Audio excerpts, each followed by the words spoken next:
Hello and welcome to Conversations in Cleantech, the podcast that celebrates the clean tech industry and the people that power it, brought to you by Brightsmith. For our 7th season, we're speaking to clean tech leaders about the process of investing in a cleaner planet. From inspiring stories and words of wisdom to financial forecast and investment insights, you can learn all about the people and companies who are driving these investments and propelling us towards a cleaner, greener tomorrow. I'm your regular host, Jenny Gladman, but this season there's a twist. I'll be taking a few months off to have my second baby, so I'm handing the reins of our podcast over to a series of fellow Brightsmithers who will be Season 7's super co-hosts. So, without further hesitation, this is Jenny Gladman. I'm still here hosting today, but today I'm joined by a brilliant co-host and one of Brightsmith's ever-growing hydrogen team, Hetty Lowther. And today we'll be chatting to a fantastic guest with a fascinating story.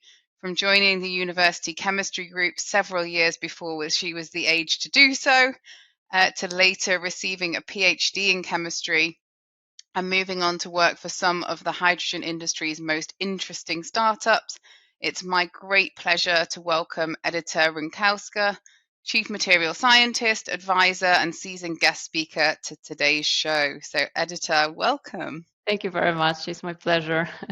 Great to kick off with just a little bit about yourself. For those who don't know you, can you give us a bit of an introduction? Well, my name is Edyta. I am the chemist. My background is in material science and membranes. So this is something that I started diving into since my master's studies. I was acquiring my knowledge and skills from early on, always internationally in the cross-functional teams. So starting from my master's, I worked already in Poland at the University of Nikolaus Copernicus University in the collaboration with the Technical University in Austria in Graz. Then I moved towards my PhD studies, and I've done something quite unusual because I did this double PhD simultaneously in 2 countries, 2 universities, at the end acquiring two PhD titles from 2 universities from 2 countries. And this is where I could hone and master the skill of science, research, and dive even deeper into membranes and membrane separation technologies. This is like my main expertise and specialization. When I finished that, well, I didn't say that to impress you. I said that to impress upon you. But when I finished these 2 PhDs, I sat down and I was like, okay, now what? And I knew 2 things, basically, that I don't want to continue living in Poland and I want to basically go into industry. And there was this opportunity to come to UK. So after, being in France, being in Poland, I basically got an opportunity to move out to English-speaking country because this was something that I had on my goal list. And I moved on the spot, basically. I packed my suitcase. 1 week later, I was already in Scotland, and I took a leap of faith. And I didn't know what's awaiting me there. I just knew that I will have a roof over my head, and I moved, and then I started to figure it out my life there, how I can break into industry. And soon I was to discover that not only one industry, but 4 different sectors are interested in my skills, starting from chemical industry, textile, medical, and automotive. And automotive industry was the closest to my heart. It was also an industry where the most innovations and breakthroughs were happening, and it was no-brainer. I just went for it. I joined Arrival, a startup working first for its sister company, Happy Electron. Then I was working for Arrival. Arrival was very interesting an experience for me, and I pivoted from membrane separation technologies towards fuel cells for commercial application. And currently, I again switched a little bit towards different technology, still in hydrogen space, but now I work for an electrolyzer company, H-TEC. And again, I changed countries. Now I live in Germany. And yeah, that's basically the story. It's a great story. And yes, I think you are fairly unique with the double PhD. I think strong mind, strong heart. Yes, I was the first one in my Polish university, the first person to complete this double PhD between 2 countries. Yes. Well done. Thank you. And I think before we get deeper into the present day, when we first spoke, you told me a fantastic story, which I'm a massive believer in role models and mentors and the power that they can have on your future.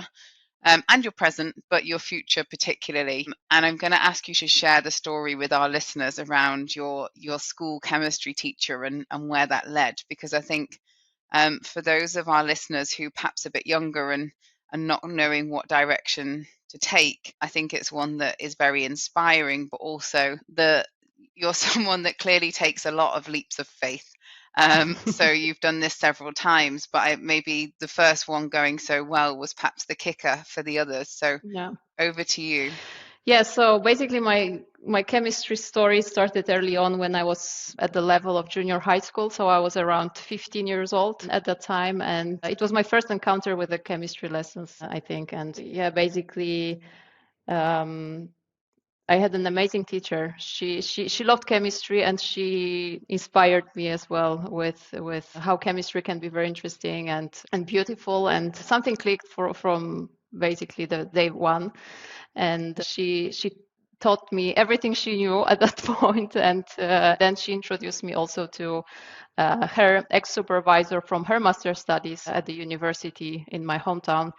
And I started attending this university already, and I was connected also with one group that was this chemistry club for chemistry enthusiasts. And I was working as a 15-year-old girl who barely started her serious topics at school. And I was working shoulder to shoulder with professors and academic students in this chemistry club, and organizing some extracurriculum chemistry lessons for pupils in primary school or junior high school, and organizing some chemistry shows for kids, not only for the sake of explosions and colorful flames, but also to teach them chemistry by basically entertainment as well.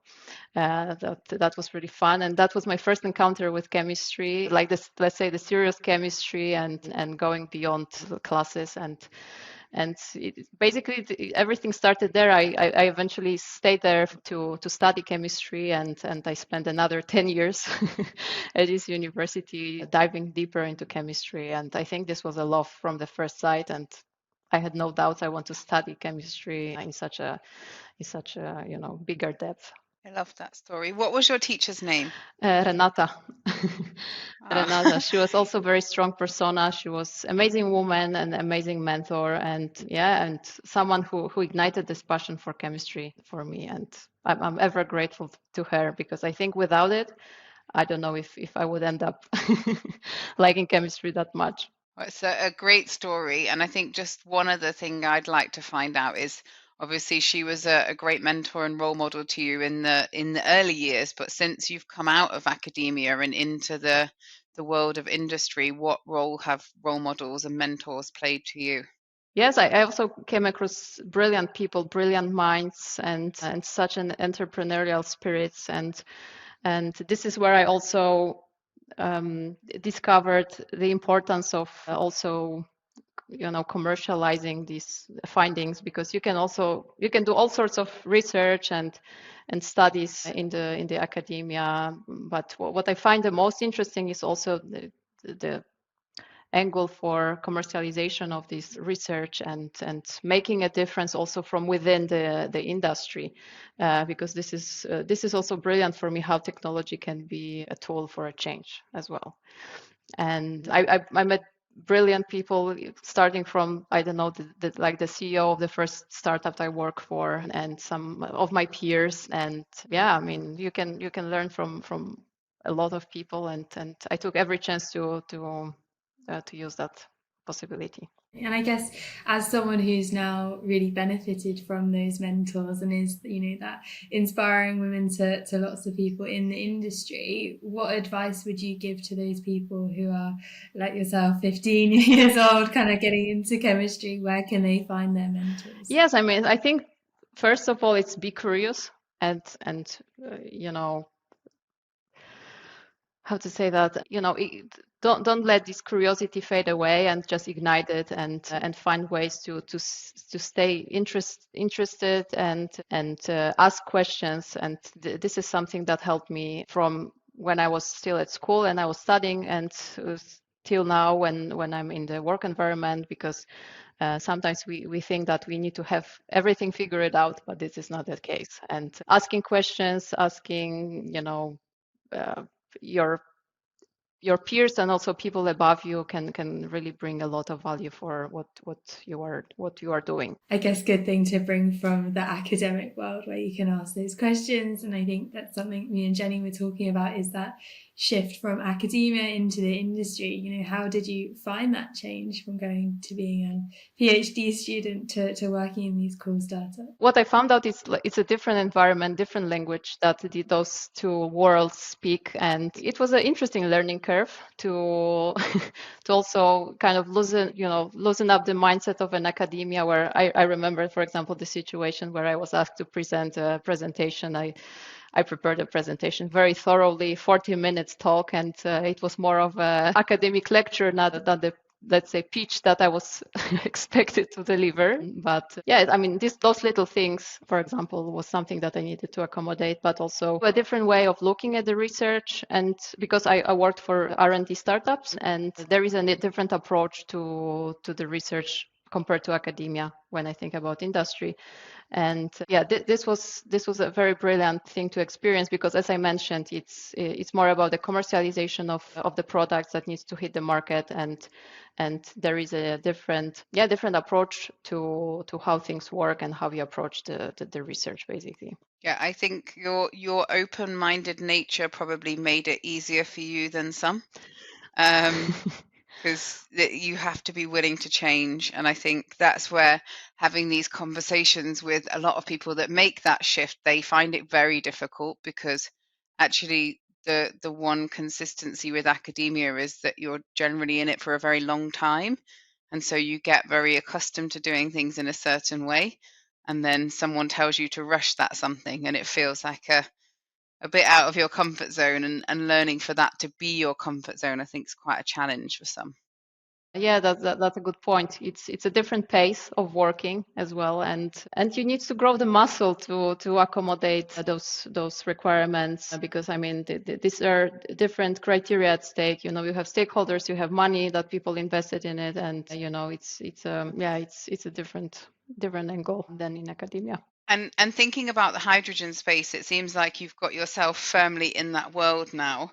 What was it about hydrogen specifically that appealed to you? I'm fascinated, I think, about the fact that it's probably one of the simplest reactions in the chemistry in general that that is involved in either a fuel cell or the electrolyzer process, because it's either creating water from gases or breaking this water into gases. But it's such a, let's say, simple reaction that involves so complex processes and so complex materials, and such different requirements that needs to be made from the point of view of materials, hardware, and system, etc., that needs to lead to the efficiency of the technology. And this is really fascinating from the point of view of me as a scientist and chemist. And when I think about the bigger picture and where everything is heading with different, let's say, policies and global goals, this feels like a very, very important place for me to be in. And I wanted to be a part of the movement and process and the conversation. And I wanted to contribute with the tools and skills that I have to the change and to the, let's say, better tomorrow. I know it sounds maybe cheesy, but I mean, I do things for a reason, and I don't want to just do work for the sake of collecting payslips, right? I want to contribute and leave my footprint, and I want to do this to the best of my capabilities, and this is where I found myself in, and this is where I can leverage my skills, I think, the most. And I think it's so nice to hear someone talk with that passion about wanting to have an impact. I think we see it so much in the hydrogen market, though. It's really full of people like that. So glad to hear you're finding the same. And having worked in all those startups we mentioned, Happy Electron, then Arrival, and obviously H-TEC now, you're obviously very qualified to understand how a startup works. And I know that's a whole different pace in itself. So how have you found the startup life? Invigorating. I think it's, I think I really like Well, I don't have a comparison of working for a very big established company yet, but I mean, I find, oh, well, maybe H-TEC is one of those companies because I mean, H-TEC is already on the market for the last 25 years, so there is a structure to it, and it's a different pace than when I was working, you know, in the UK. Although it still feels sometimes a little bit like startup-y, and I thrive in this kind of environment because also this is the chance for me and for anybody who wants to contribute to to I don't know, development of the technology, bringing order into the chaos, etc. So this is the space where you can really show up, where you can, you know, bring your ideas to the table and really make a change from early on and help to shape the different processes and different decisions that are being made regarding the, for example, technology that the startup develops. No, definitely. And I know you mentioned that H-TEC's, I guess, slightly different to the other companies. So just to dive a little bit deeper into their work and what you're working on there, you know, how's it all going firstly, but also what's H-TEC's place in the hydrogen market at the moment? Yeah, so H-TEC is a developer producer of proton exchange membrane electrolyzers. It's a company, a very fascinating company for me as well. They are also backed very strongly by MAN Energy Solutions. This is their parent company, and yeah, with a very ambitious goal of reducing 1% of global CO2 emissions by being one of top 3 proton exchange membrane electrolyzer players. So there is lots to do. I'm here hired as a proton exchange membrane expert. So what that means in practice, well, I'm helping the company to basically bring them to the next level when it comes to their developments. I know we were chatting as well. Obviously, the move to H-TEC has come with a personal move to Germany as well, and it'd be interesting to see what you think about, I guess, the German market and their position in the global hydrogen landscape. Obviously, those policies and regulations have such a big impact. So, what's your kind of opinion on the German strategy at the moment? Well, I'm not an expert in the hydrogen in general, like to give you the global perspective. But what's my take on the hydrogen in Germany is that basically, well, when I think about the hydrogen space, I think the Germany is also the most, let's say, busy, one of the most busiest place, and where the most is happening when it comes to hydrogen space from the perspective of fuel cells and electrolyzers. And basically also this is one of the reasons that you need to, I think, if you are in the hydrogen space, you need to kind of follow the job. And one of the reasons I moved also to a different country. I don't know the specifics, so maybe I'm not the best person to give you the answer, but I mean, what I can see is that, yeah, basically we have all these technologies that are being developed, but still the demand is it's way higher. And I think there are also some policies and programs and partnerships being created between Germany and other countries to, for example, bring hydrogen from, I don't know, Mexico to Germany, because the supply will be just too high. And hydrogen is not only the automotive phase that I'm part of, and this is where my heart lies, but also it's a chemical industry. You know, you need hydrogen for fertilizers, for ammonia, for fertilizers, etc. So yeah, it's lots to do. And I think when I think about hydrogen, I think about it in a more global way, because it's not a country by country scenario. It's a global effort that we need to take, and they're all hands on deck pretty much.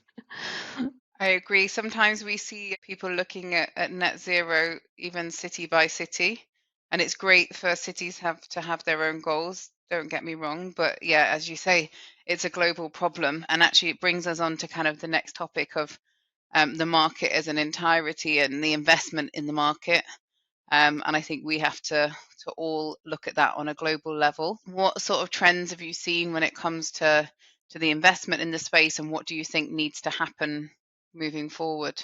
Yeah, I think the kind of the pattern that I see is basically, I've heard this one comparison that I like, that, people kind of take the handful of seeds and they just throw on the soil and think and see what will come out of it, what will grow out of it. And I think this is kind of the approach to investment in the space also, because you can think about hydrogen from different, from the technology of, for example, fuel cell electrolyzer. Then electrolyzer has different types depending on the maturity of the technology. And I don't know what will be the go-to method. Maybe there shouldn't be one. Maybe we should approach it like in investment in general. We should diversify and have, decrease the monopoly for certain technology or certain materials. And for what I can see at the moment, I see diversification and basically tapping into different technologies and yeah, seeing what will be the best solution. I don't know, 10, 5, 15 years from now. Definitely. And it'd be interesting to see how that changes, I guess, as technologies become more established and what the different approaches will be. I guess one thing that we see quite a lot and why we like to do podcasts like this is to see where we can keep the momentum going as much as we can in the market. I guess as someone who's so heavily in the space, what do you think can be done to keep that momentum for the funding, investment, whether that's, I guess, publicly or privately? In terms of how do we keep the market so prominent, I think obviously there's a lot being done in terms of lobbying for governments, but then also encouraging private investment companies to get involved. So, whether that's conferences or talking, how do you think people can keep the momentum up in the market? Well, where I can see what I can see maybe in the future is basically, well, the collaboration between, well, innovators, one thing, investors, policymakers, because, well, you can have all these brilliant ideas, but if you don't have money, then I mean, what you can do with it, right?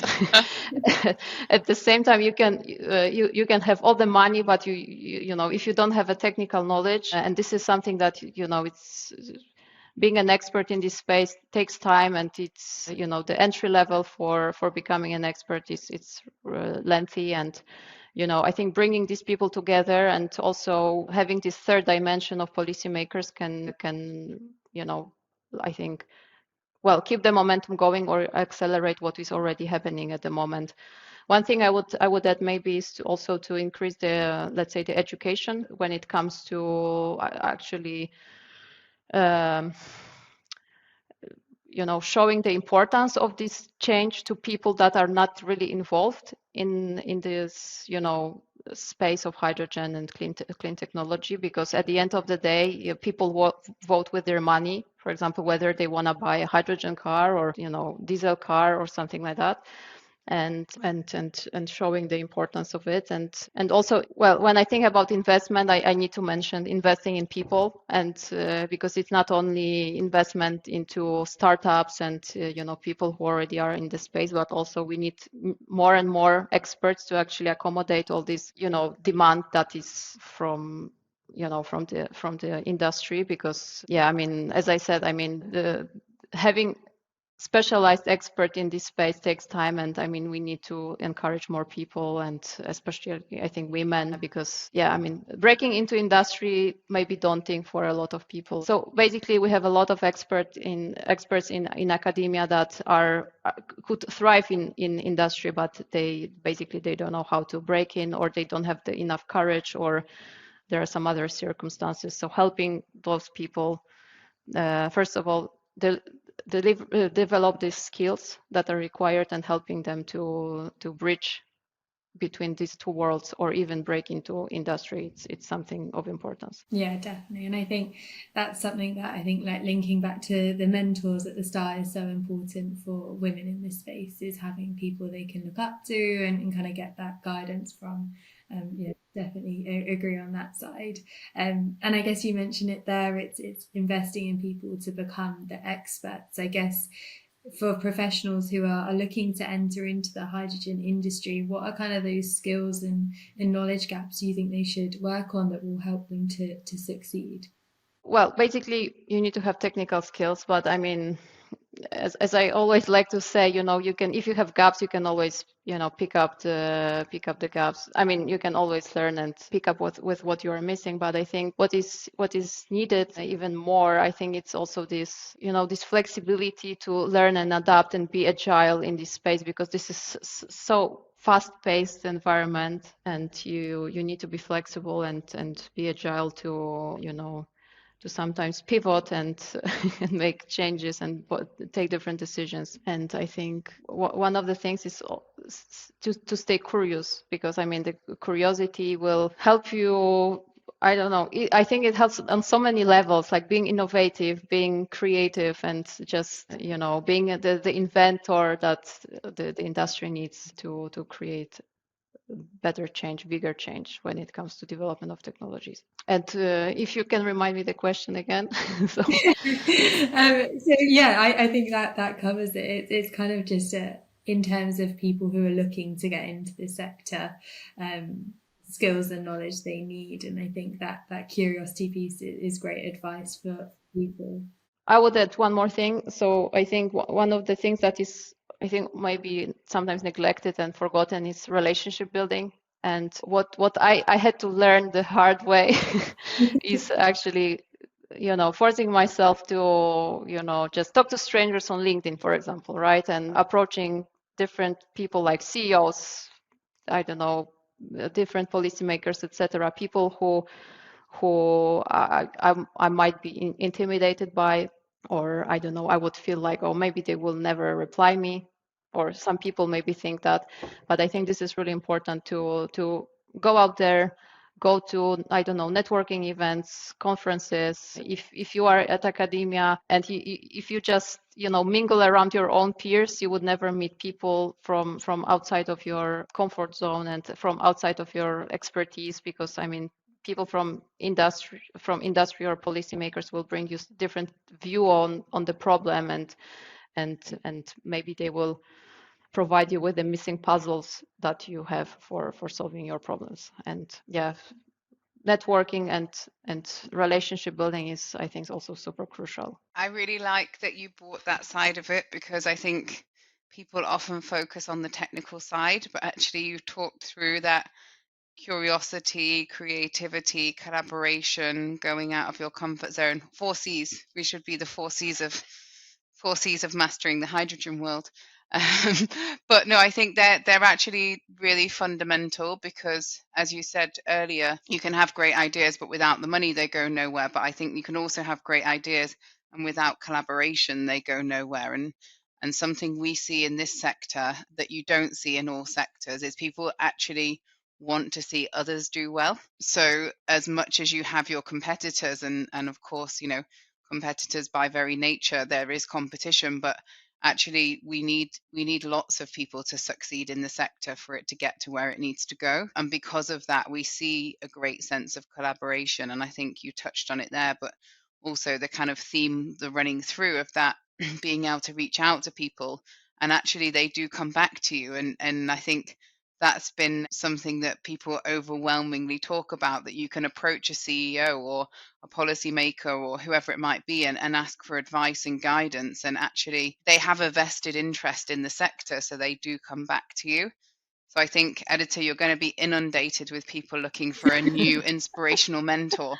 But no, your story is brilliant, and you've taken giant leaps of faith in your career, and I think it sounds like it's paying off, not just because you're being successful, but you're obviously super happy in what you do, which is really important. And our strap line at Brightsmith is "Live Your Purpose," and I think you're someone who is wholeheartedly doing that. So please keep doing it.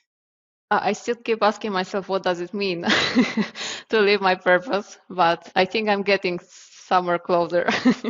One thing that you reminded me of is, the amount of different consortiums that I've seen in this space as well. And this is like for me the confirmation. What you touched on is that, how people want to collaborate, how people want to share, have this knowledge transfer and collaborate, and contribute to wherever they can to move this change forward. Because I mean, again, it's not one company winning over the other, but we have a global problem that we need to solve.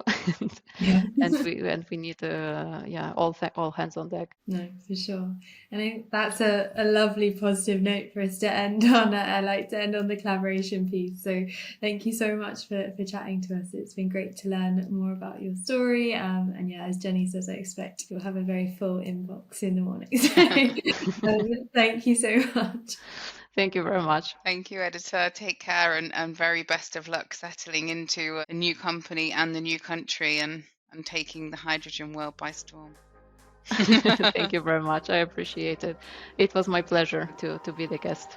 Thank you.